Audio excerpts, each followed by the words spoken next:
The exhibition explores how integral diamonds have been in expressing art and love, but also how diamonds are nature's ultimate expression of art and how they have for centuries, millennia, played a role in culture as enduring symbols. How the light that defines diamonds has been a provocation for so many artworks that aspire to capture that same luminosity. We are very fortunate to have Melanie Grant, Sarah Ysabel Narici, and Kimberly Drew. Diamonds are born of the earth with cosmic origins. Some might say that Mother Nature is the greatest craftswoman. So how do you see the relationship between nature and art? I mean, I would say that nature is the original art, the canvas and all the inspiration. And I think especially in jewellery. And when we were our ancient selves in caves, to sort of attract a mate, we would often wear shells, bone, we would wear flowers in our hair. And I think when we started mining, that sort of expression of nature became precious and became something which we sort of honoured in materials that lasted forever.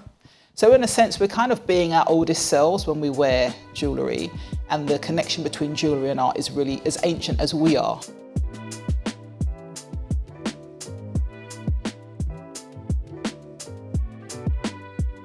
I feel like that there needs to be this opportunity to slow down and understand things that are older than us and exist within these traditions and think about the ways in which we're able to not just attract each other, but truly connect. And I think that we're running this almost risk of losing the opportunity for awe.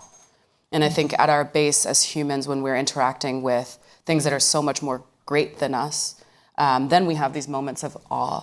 We have these moments of inspiration on a cellular level. It's like, no, we really do need to attune ourselves to things that are ancient and ancient within ourselves. And I think, as you said, it's almost in moments when things are so fast, we almost start fetishizing objects that can make us slow down. I think one of the interesting things in diamonds is actually seeing the nature within the diamonds. So sometimes, you can have flawless stones like the ones at the back of this room, but sometimes the inclusions or the scars within the stones actually reveal part of their history. And this connection, looking at them, it's almost like connecting to the stone and understanding more of the earth.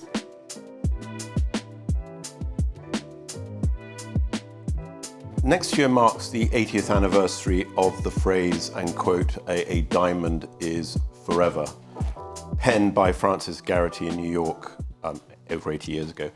Why do you think it has become such an enduring cultural reference? And what does it mean to you today? So Frances was interesting because she was like 31 when she created this slogan. And she was one of very few women at the top of advertising at that time. And most of the people she worked with were men, and they were very skeptical of the phrase. Like when she came up with it, they were like, okay. And sort of patted her on the head and said, yeah, we'll think about that. And I think we've all been there, as I say young women, where at some point in our careers, somebody kind of discounted us. And then we created something from that, which drove us forward. For me, going back to that history, it speaks of sort of unbreakable bonds, eternal sort of commitment. And I think one of the things the slogan did, it pushed diamonds forward, not just into people's actual lives, but into a place where the diamond itself sort of became a democratic thing. It kind of liberated it, really. So for me now, I'm wearing a ring which I bought when my grandma died, because she introduced me to jewellery, and I never thought I could, when I was young, I didn't have access to diamonds really. And it became this milestone thing that I did for myself when I had the financial freedom. So for me, it's kind of tied in with freedom, democracy, and access to power, which, we haven't always had as women. And often jewellery was the only thing that women ever owned in history. So for me, it's quite an emotional thing, the diamond.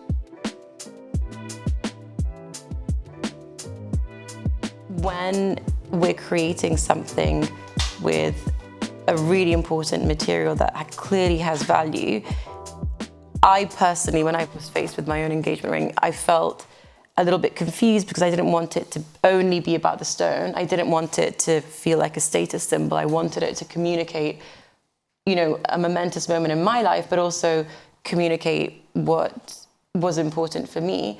And that's what I do with a lot of people I work with now. All of these symbols, all of these things really matter. And the piece, the object, the intimate object that results at the end isn't a performative status symbol. It's really integral to how you want to sort of present yourself. I think that there's something to be said about aspiration, of course, in luxury and coveting something. But there's something so private and maybe personal more than private about desiring something, and this aspiration to have objects and to have symbols that can represent very intimate moments of our lives, and how that is so much more profound than a price tag. Like, it's true wealth, it's true value. These things tell us who we are and who we might be able to be.